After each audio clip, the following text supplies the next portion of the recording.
lo que motivó a Dios en primera instancia a venir por nosotros a la tierra, o sea, a rescatarnos, podríamos decirlo de esa manera, a recuperarnos en nuestro planeta, no fue el amor que sentía por nosotros.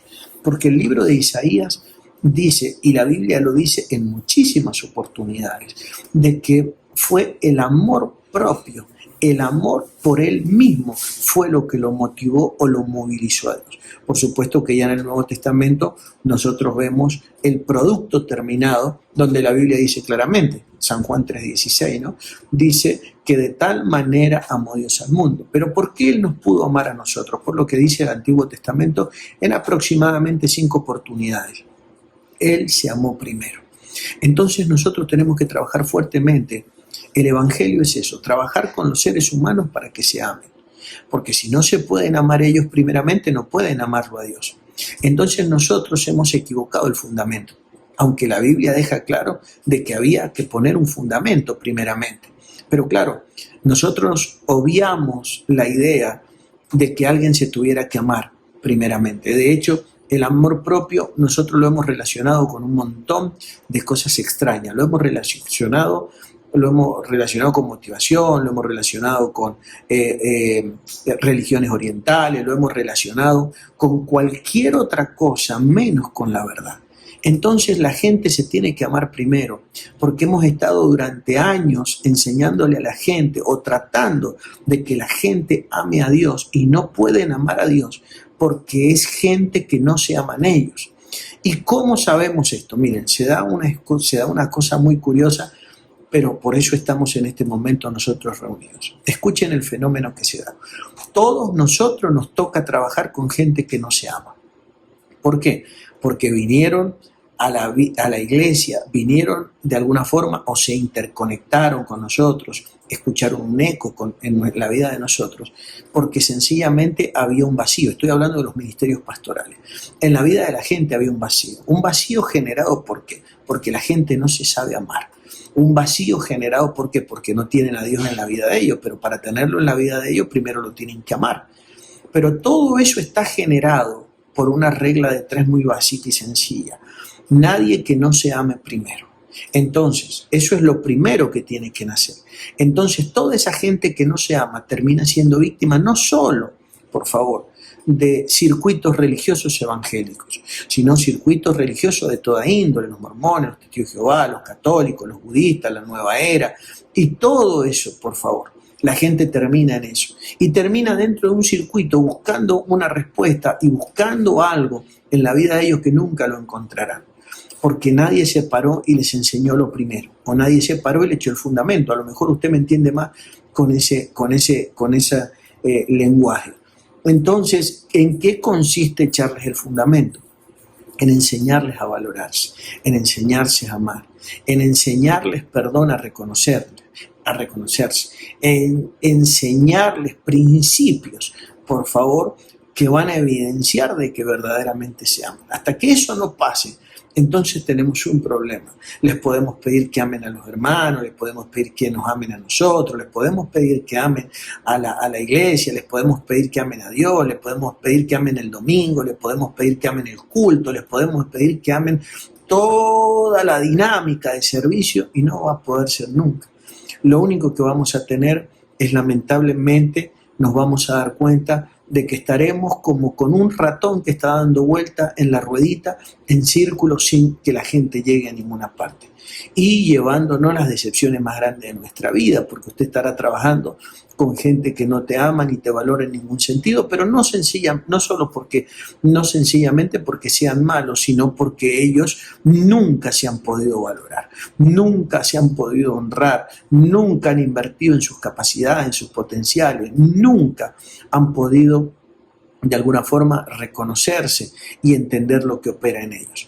Entonces, ¿qué es lo que ocurre? Estamos hablando ese panorama que es malo en el mejor de los casos, pero luego nos encontramos con casos peores, donde la gente llega sin amor propio a nuestras manos y se encuentra con un liderazgo que no solamente no le va a enseñar, sino que los va a degradar más, sino que en vez de reconocer, aunque sea una pizca o ínfimamente, la capacidad o el potencial que ellos tienen, entonces solamente los golpearán, les señalarán los errores y le dirán todo lo que no se hace esto, no se hace aquello, no se hace así, no se hace así.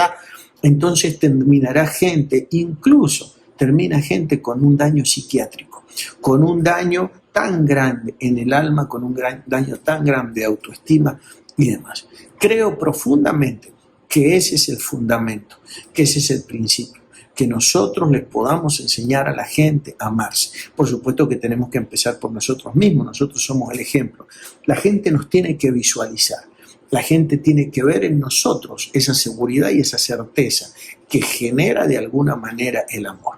Entonces ya verán en nosotros un liderazgo diferente, un liderazgo que se ama, un liderazgo que se trata de una forma diferente, un liderazgo que se mueve, se maneja de una forma diferente al resto del liderazgo convencional o del liderazgo religioso, para llamarlo de alguna forma.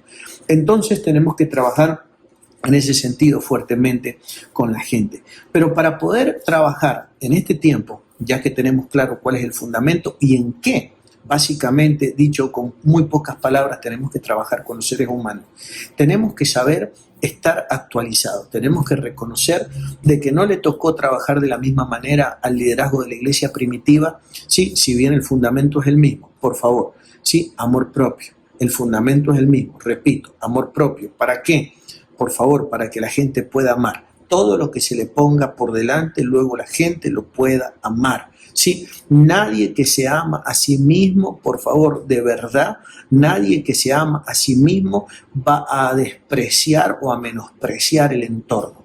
¿Sí? Es una regla muy sencilla, es un códice espiritual. Lo repito, toda la gente que no se ama tiene la tendencia a desvalorizar el entorno.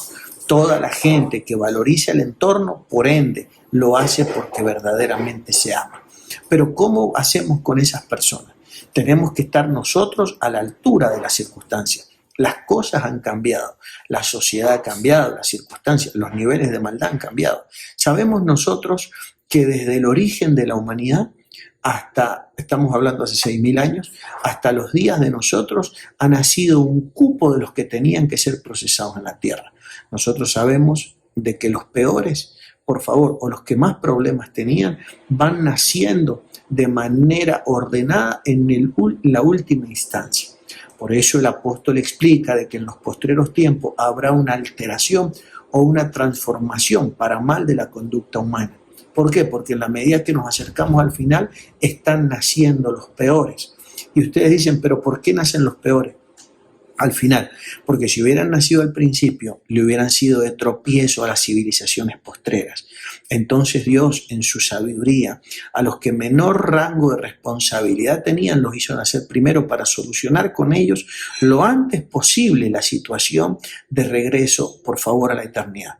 Y hizo nacer a los peores en última instancia. Eso quiere decir que a ustedes y a mí, hablándolo en criollo, nos toca bailar con la más fea. O sea que nos toca, de alguna forma, direccionar y enseñarles a amar, a amarse, por favor, a la parte de los que tienen que ser procesados, más complicados del universo. Entonces, esos están naciendo en este tiempo, esos son de alguna forma los que están en medio de nosotros y tenemos que trabajar con ellos. Eso quiere decir que nosotros tenemos que estar a la altura, no podemos funcionar de la misma manera, no podemos nosotros funcionar y perder de vista el objetivo fundamental. El objetivo fundamental es el amor. Pero nosotros parece que tuviéramos como objetivo fundamental nuestro sistema de culto. Por eso es que nadie se atreve, escuchen esto, la gente se atreverá a cuestionar las dinámicas de enseñanza, pero nadie se atreve a transformar el sistema de culto, porque creen que el culto es la prioridad. A ver, lo voy a explicar de otra manera. Podemos estar en desacuerdo, entre muchos podemos estar en desacuerdo en cuáles son los principios, cuáles son las prioridades. Unos creen en lo apostólico, otros no creen en lo apostólico, unos creen en escatología, otros no lo creen, unos creen que se bautiza por aspersión, otros creen que se mete en el agua.